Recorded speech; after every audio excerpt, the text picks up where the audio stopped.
પ્રણામ સ્ટુડન્ટ. તો આજે આપણે ઉભયજીવી હવે લઈશું. મત્સ્ય આપણે બંને પૂરું કર્યું, કાસ્થિ મત્સ્ય અને અસ્થિ મત્સ્ય.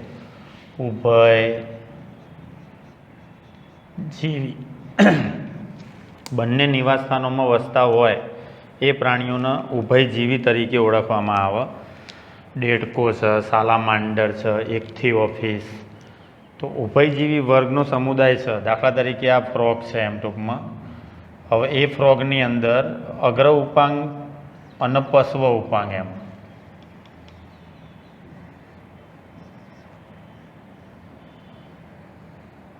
આ એક ફ્રોગ છે દાખલા તરીકે. તો એ ફ્રોગની અંદર શરીરની અંદર આ રીતે બે ભાગમાં વહેંચાયેલું એનું શરીર કહેવાય. અહીંયા અગ્રથી માંડીને પશ્વ સુધી સળંગ એક રેખા આવેલી હોય. અહીંયા એક દ્વાર આવેલું હોય. અગ્ર ઉપાંગ અને પશ્વ ઉપાંગ. અગ્ર ઉપાંગમાં યાદ રાખવાની 4 આંગળીઓ હોય, પશ્વ ઉપાંગમાં 5 આંગળીઓ હોય. એટલે દેડકામાં આંગળીઓની સંખ્યા 18 થાય. અગ્ર ઉપાંગની 4 એમ કરીને 8 અને પશ્વ ઉપાંગની 5 એમ કરીને 10. ઉભયજીવી તમારે આ શબ્દ પાછો મિક્સ નહીં કરવાનો. ઉભયજીવી અને ઉભયલિંગી આ બે વચ્ચે તફાવત છે એમ. ઉભયજીવી તો જમીન અને પાણી બંને નિવાસ સ્થાનોમાં વસતા હોય. જમીન અને પાણી બંને નિવાસ સ્થાનોમાં વસી શકે તેને ઉભયજીવી કહે છે. ઉભયલિંગી તો જે પ્રાણીમાં શુક્રપિંડે હોય અને અંડપિંડ પણ હોય તો તેને ઉભયલિંગી પ્રાણી કહે છે. એટલે એક જ પ્રાણી નર તરીકે પણ વર્તન, માદા તરીકે પણ વર્તે એમ. જેમ કે અળસિયું બેસ્ટ ઉદાહરણ. અળસિયામાં અળસિયું, અળસી એવું ના હોય. માદા નર એવું સેપરેટ ના હોય. અળસિયું મતલબ એક જ પ્રાણીમાં શુક્રપિંડે છે અને અંડપિંડે છે. તો આ પ્રાણીની અંદર પહેલાં તો આંખોમાં સૌ પ્રથમ પોપચા જોવા મળ્યા. પોપચા, આઈલિડ્સ. આંખોમાં સૌ પ્રથમ પોપચા ધરાવતો સમુદાય અથવા વર્ગ તો ઉભયજીવી. હવે એ ઉભયજીવી વર્ગના પ્રાણીની અંદર આમાં ડિવાઈડ કરો તમે તો 2 જ ભાગ હોય શરીરની અંદર, શીર્ષ અને ધડ. બીજો કોઈ ભાગ ના હોય શરીરની અંદર. આ પ્રાણી કોઈ પણ પ્રકારનું બહિર્કંકાલ જોવા મળતું નથી. આપણામાં બહિર્કંકાલ તરીકે નખ, વાળ છે એમ. આ પ્રાણીની અંદર ન નખ હોય ન વાળ હોય, એક પણ પ્રકારનું બહિર્કંકાલ ના હોય. અને ઉપાંગોની 2 જોડ, એક જોડ અગ્ર ઉપાંગ ટૂંકા હોય અને 4 આંગળી ધરાવે. એકમાં 1, 2, 3 અને 4. એક જોડ પશ્વ ઉપાંગ લાંબા હોય અને 5 આંગળીઓ હોય એમ. 5 આંગળીઓ છે ને આમ ચામડીથી જોડાયેલી હોય એમ. વચ્ચે ગેપ ના હોય. આપણે જેમ અહીંયા આગળ ગેપ છે એમ એમને ગેપ ના હોય. અહીંયા ચામડી હોય એમ, આખી ચામડી. એટલે પાણીમાં શું હલેસા જેવું કામ થાય એમ. એટલે સરળતાથી તરી શકે એક સ્થાનેથી બીજા. એટલે આ આખી ચામડીયુક્ત અહીંયા આવરણ આવેલું હોય આખું. વચ્ચે ખાલી જગ્યા ના હોય. આ રીતની રચના હોય. તો ઉપાંગોની 2 જોડ. હા, અપવાદ કેસની અંદર ઉપાંગ ગેરહાજર હોય એવું અપવાદ કેસમાં યાદ રાખવાનું તમારે સાલામાન્ડર, ઇક્થિઓફિસ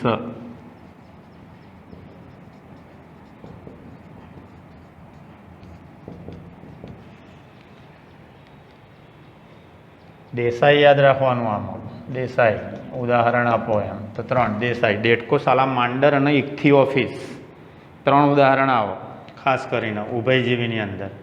એટલે જમીન, પાણી અને બંને નિવાસસ્થાનોમાં વસવાટ માટે અનુકૂલિત હોય તો એનો ઉભયજીવી તરીકે ઓળખવામાં આવે. બીજું આના કર્ણમાં ચર્ચા કરવાની, કાન. તો બાહ્ય કર્ણનો અભાવ હોય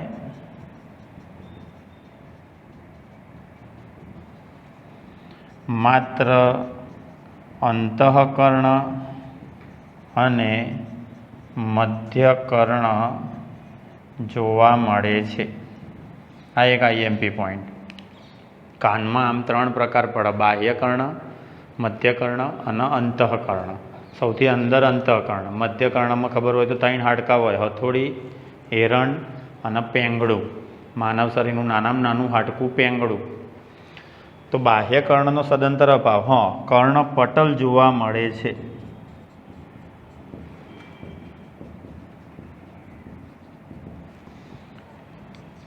હૃદયની વાત કરો તો હૃદય, આનું હાર્ટ કેટલા ખંડી થશે તો ત્રિખંડી થશે. ત્રિખંડી હૃદય. દ્વિખંડી હૃદયવાળા આગળ 3 કહી દીધા મેં, ચૂસમુખા, કાસ્થિમત્સ્ય અને અસ્થિમત્સ્ય. તો ત્રિખંડી હૃદય. ત્રિખંડી હૃદયમાં 2 કર્ણકો અને 1 ક્ષેપક હોય છે. તો ત્રિખંડી હૃદય થયું. બીજા નંબરમાં શીત રુધિર ધરાવતા પ્રાણીઓ છે.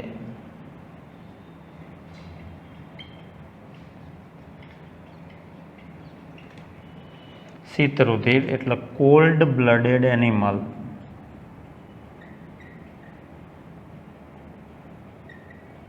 અથવા ઠંડુ રુધિર ધરાવતા પ્રાણીઓ. અને હજુ એનું સામાન્ય નામ કહેવું હોય તો અસમતાપી પ્રાણીઓ છે. પ્રાણીઓ આમ 2 પ્રકારના હોય, સમતાપી અને અસમતાપી. પર્યાવરણના તાપમાનના ફેરફાર સામે શરીરનું તાપમાન જો જાળવી શકતા હોય તો એ સમતાપી કહેવાય. આખા પાઠમાં સમતાપીમાં 2 જ આવશે, એક વિહગ અને આપણે એટલે સસ્તન. ઉષ્ણ રુધિરવાળા. સમતાપી એટલે ઉષ્ણ રુધિરવાળા. વોર્મ બ્લડેડ એનિમલ, ગરમ રુધિરવાળા. ગુસ્સાવાળા. એમ ગુસ્સો આવતો હોય ને તો પક્ષીઓના અને મનુષ્યના 2ને ગુસ્સો આવે. આ લોકોને ગુસ્સો ના આવે કોઈ દાડો, કારણ કે કોલ્ડ બ્લડેડ એનિમલ હોય. એમ શીત રુધિર. બધા શીત રુધિર ધરાવતા પ્રાણીઓ યાદ રાખવાના તમામ, ખાલી 2 સિવાય. સમતાપી પ્રાણીઓના ઉદાહરણ આપો તો 2 જ, વિહગ અને સસ્તન. આ સિવાયના બધા જ અસમતાપી પ્રાણીઓ તરીકે લેવાનું. પર્યાવરણના તાપમાનના ફેરફાર સામે શરીરનું તાપમાન ના જાળવી શકે. વ્યાખ્યા 1ની લખાઈ દઉં છું, 1ની તમે જાતે બનાવી લેજો. પર્યાવરણમાં તાપમાનના ફેરફાર સામે શરીરનું તાપમાન ન જાળવી શકે તો તેને અસમતાપી કહે છે. અને પર્યાવરણના તાપમાનનો ફેરફાર થાય, શિયાળો હોય, ઉનાળો હોય, ચોમાસું હોય, ક્લાઇમેટ ચેન્જ થાય, પર્યાવરણનું તાપમાન બદલાય, નીચું ગયું, ઊંચું ગયું, તો શરીરનું તાપમાન જરા બી ચેન્જ ના થતું હોય, શરીરનું તાપમાન એમનું એમ જ જળવાતું હોય અચળ, તો એ સમતાપી કહેવાય. એટલે સમતાપીમાં 2 જ ઉદાહરણ આખા પાઠમાં યાદ રાખજો, વિહગ અને સસ્તન. સૌ પ્રથમ સમતાપી પૂછે તમને તો જવાબ લેવાનો તમારો વિહગ. તો એ શીત રુધિર ધરાવતા પ્રાણીઓ. આ પ્રાણીઓ પણ ઈંડા મૂકે, બચ્ચું બહાર આવે. દેડકાના, નાના કદના દેડકાને શું નામ આપવામાં આવે તો ટેડપોલ. નાના કદનું જે બચ્ચું હોય, દેડકાના બચ્ચાને ટેડપોલ તરીકે ઓળખવામાં આવે. અને બીજું શ્વસન માટે ખાસ આમની ત્વચા બહિર્કંકાલ વિહીન,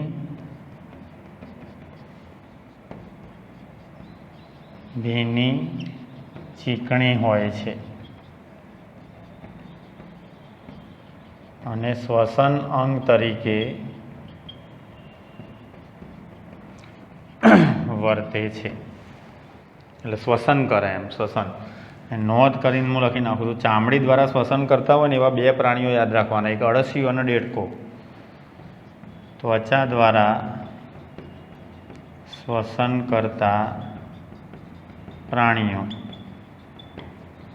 તેમાં એક્ઝામ્પલમાં એક અળસિયું, ફેરિટીમા પોસ્થ્યુમા બીજું વૈજ્ઞાનિક નામ, અને દેડકો, દેડકાનું વૈજ્ઞાનિક નામ રાના ટાઇગ્રીના.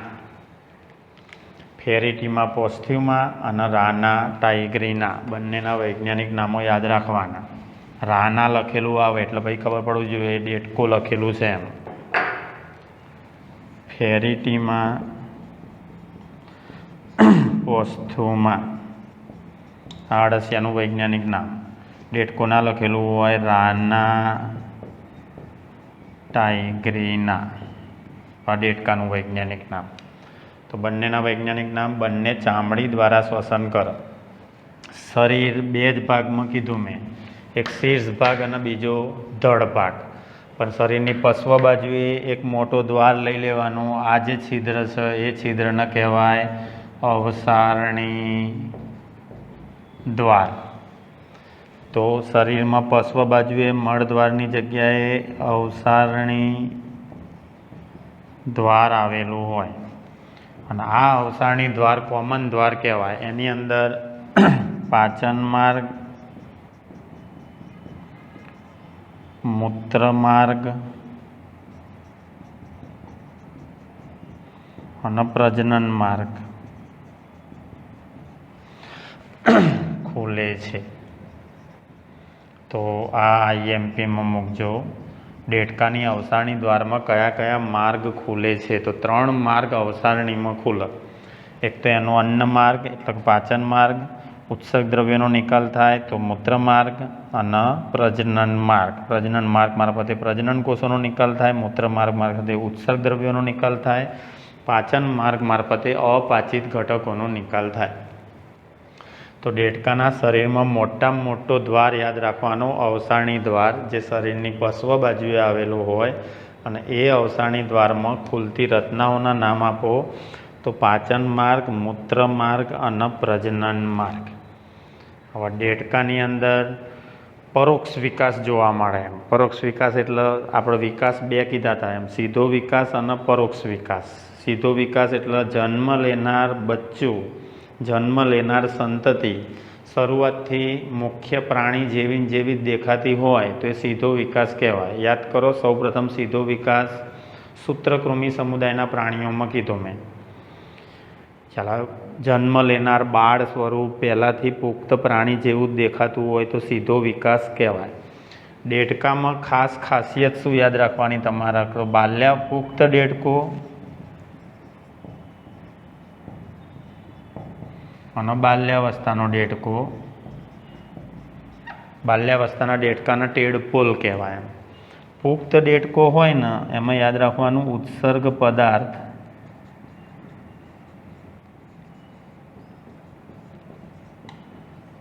યુરિયા છે એમ. અને બાલ્યાવસ્થાનો દેડકો હોય તેનો ઉત્સર્ગ પદાર્થ એમોનિયા છે એમ. ઝેરી કોણ? એમોનિયા ઝેરી કહેવાય. જેમ આપણો ઉત્સર્ગ પદાર્થ, મનુષ્યનો ઉત્સર્ગ પદાર્થ યુરિયા. યુરિયા ઓછો ઝેરી કહેવાય, એમોનિયા સૌથી વધારે ઝેરી કહેવાય. તો દેડકામાં વિચિત્રતા એવી કે બાલ્યાવસ્થાનો જે નાનો દેડકો હોય ને ઝેરી હોય પુખ્ત દેડકા કરતાં. પપ્પા કરતાં છોકરો ઝેરી એવું થયું કહેવાય. આ એક વિચિત્ર ઉદાહરણ થયું કહેવાય એમ કે બંનેના ઉત્સર્ગ પદાર્થ દેડકાના શિશુના, દેડકાના નાના કદના દેડકાના અથવા દેડકાના બચ્ચાને શું નામ આપવામાં આવે? ટેડપોલ. અને ટેડપોલ જે ઉત્સર્જન કરે એમાં એમોનિયા હોય એમ. અને પુખ્ત દેડકો હોય એ જે ઉત્સર્જન કરે ને એમાં યુરિયા હોય એમ. ઝેરી કોણ? તો એમોનિયા. એનાથી ઓછો ઝેરી યુરિયા. તો પુખ્ત દેડકા કરતાં ટેડપોલ વધારે ઝેરી કહેવાય એમ. જેમ માનવના ઉત્સર્ગ પદાર્થનું નામ આપો તો મનુષ્યમાં ઉત્સર્ગ પદાર્થ આવે યુરિયા. એટલે ઉત્સર્ગ પદાર્થો મૂળભૂત 3 હોય એમ.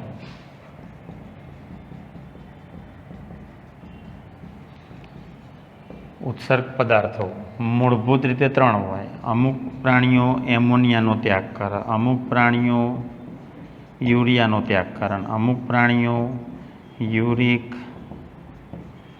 એસિડનો ત્યાગ કરે. તો એમોનિયા, યુરિયા અને યુરિક એસિડ 3 થયું. એમોનિયા, યુરિયા અને યુરિક એસિડ. પક્ષીઓ છે બધા સરીસૃપ છે એ યુરિક એસિડ ત્યાગી હોય. પક્ષીઓ ચરક એમની ચરકમાં યુરિક એસિડ હોય. ચકલી, કબૂતર, મોર, પોપટ વગેરે પ્રાણીઓ ચરકતા પ્રાણીઓ કહેવાય. અમુક યુરિયા ત્યાગી હોય, અમુક એમોનિયા ત્યાગી હોય. ઝેરી પણ લો ને તમે તો સૌથી વધારે ઝેરી એમોનિયા, એનાથી ઓછો ઝેરી યુરિયા અને બિનઝેરી યુરિક એસિડ. આ વિસારિતા મેં લીધી કહેવાય. સૌથી વધારે એમોનિયા ઝેરી, એનાથી ઓછો ઝેરી યુરિયા કહેવાય અને એનાથી પણ ઓછો ઝેરી યુરિક એસિડ કહેવાય. તો અસમતાપી પ્રાણીઓ હોય એ હંમેશા સમાધિ લે. સમાધિ તરીકે વાત કરો, દેડકો સમાધિ લે. ઉનાળામાં ગ્રીષ્મ સમાધિ, શિયાળામાં શીત સમાધિ. એમ તો આ અનુકૂલન કહેવાય. એમ અસમતાપી પ્રાણીઓ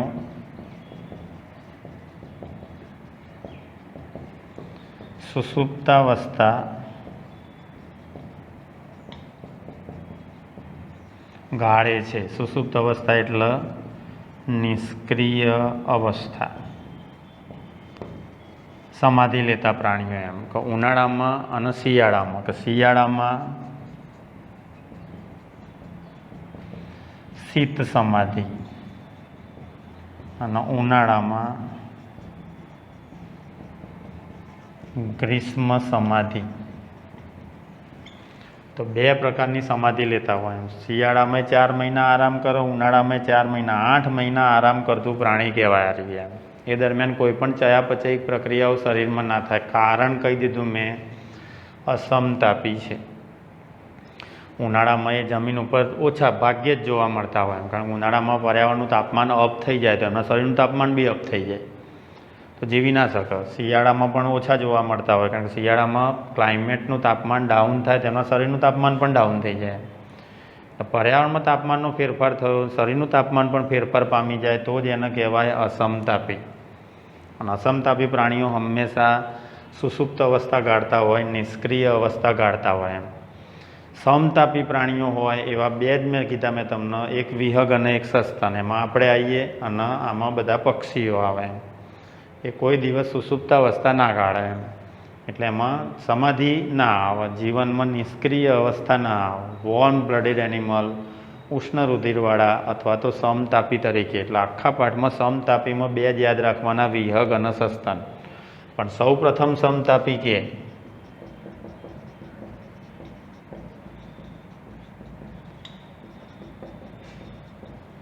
તો એનો આન્સર લઈ લેવાનો તમારા વિહગ.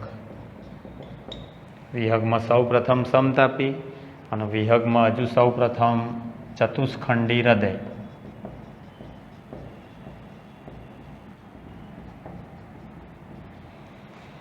સૌ પ્રથમ ચતુષ્ખંડી હૃદય દર્શાવતા હોય એવા પ્રાણી સમુદાયનું નામ આપો તો વિહગ. પક્ષીઓ તરીકે ઓળખાય. 4 ખંડો હૃદયમાં જોવા મળ્યા, 2 કર્ણક અને 2 ક્ષેપક. ત્રિખંડીવાળા કયા કીધા તો ઉભયજીવી અને સરીસૃપ. ચતુષ્ખંડીવાળા તો વિહગ અને સસ્તન. દ્વિખંડીવાળા મેં 3 લખાવડાયા. દ્વિખંડી હૃદય દર્શાવતા હોય તો એવા ઉદાહરણની અંદર દ્વિખંડી હૃદયમાં ચૂસમુખા લેવાનું, હેગફિશ લેમ્પ્રી, કાસ્થિ મત્સ્યના 5 ઉદાહરણ કીધા અને બાકી બધી અસ્થિ મત્સ્ય. આટલામાં દ્વિખંડી હૃદય હોય. દ્વિખંડી હૃદય એટલે 1 કર્ણક અને 1 ક્ષેપક હોય. બીજા નંબરમાં અહીંયા દેડકાની અંદર 2 આંખોની વચ્ચે એક બીજો શબ્દ યાદ રાખજો, ભ્રુકુટીબિંદુ.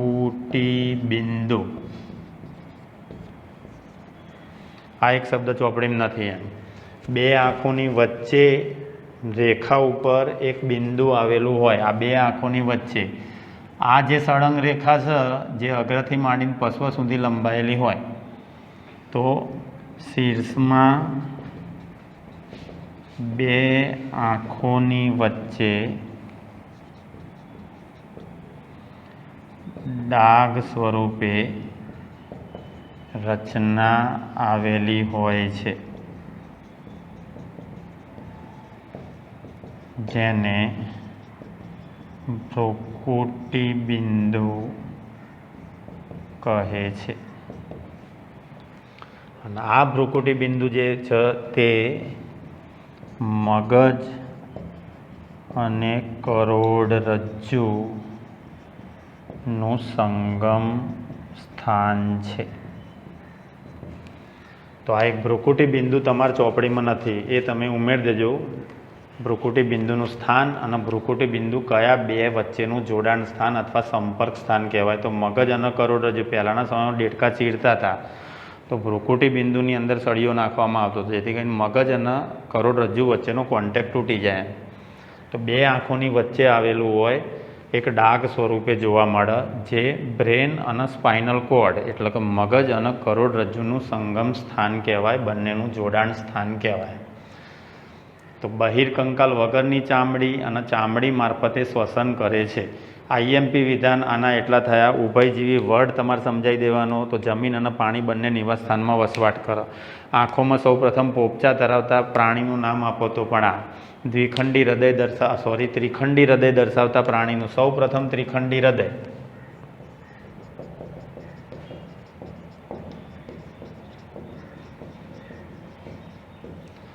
ધરાવતા પ્રાણી વર્ગનું નામ આપો તો ઉભયજીવી. બે જોડ ઉપાંગો હોય, એક જોડ અગ્ર ઉપાંગ, એક જોડ પશ્વ ઉપાંગ, પણ ઉપાંગ વિહીન ઉભયજીવી તો એકથી ઓફિસ યાદ રાખવાનું, જેમાં ઉપાંગ ના હોય, પ્રચલન અંગ ના હોય, સાપ જેવું દેખાય, ન અગ્ર ઉપાંગ હોય ન પશ્વ ઉપાંગ હોય. એટલે ઉપાંગ વિહીન ઉભયજીવી, ઉપાંગ વિહીન સરીસૃપ. ઉપાંગ વિહીન સરીસૃપમાં સાપ આવશે અને ઉપાંગ વિહીન ઉભયજીવીની અંદર એકથી ઓફિસ આવશે, બાકી બધામાં ઉપાંગો હોય. મોસ્ટ આઈએમપી અવસાણી દ્વાર. અવસાણી દ્વારમાં ખુલતી રચનાઓના નામ આપો તો જેટલી રચનાઓ અવસાણી દ્વારમાં ખુલે છે, 3 રચનાઓ કહી દીધી: પાચન માર્ગ, પ્રજનન માર્ગ અને ઉત્સર્ગ માર્ગ અથવા મૂત્ર માર્ગ, એ એની અંદર ખુલે છે. બાહ્ય કર્ણનો અભાવ પણ કર્ણપટલ જોવા મળ્યું અને અંડ પ્રસવી પ્રાણી કહેવાય. પુખ્ત દેડકો યુરિયા ત્યાગી, ટેડપોલ એનો લઈ લો તો એ એમોનિયા ત્યાગી કહેવાય. તો ચેપ્ટરમાં ઉભયજીવી વિશે બી ડિટેલમાં જેટલું હતું એ બધું મેં તમને કહી દીધું. હવે પછી પાઠની અંદર 3 વર્ગ તમારે બાકી રહ્યા. એક સરીસૃપ, બીજું વિહગ અને ત્રીજા નંબરમાં સસ્તન. સોમવારે હવે જ્યારે લેક્ચર આવશે, મારો વિડીયો બનશે, ત્યારે 3 વર્ગ પૂરા કરો એટલે ચેપ્ટર નંબર 4 તમારું સંપૂર્ણ ગુજરાત બોર્ડ અને નીટ સાથે પૂરું થઈ ગયું કહેવાય. આજે આટલું રાખો. પ્રણામ.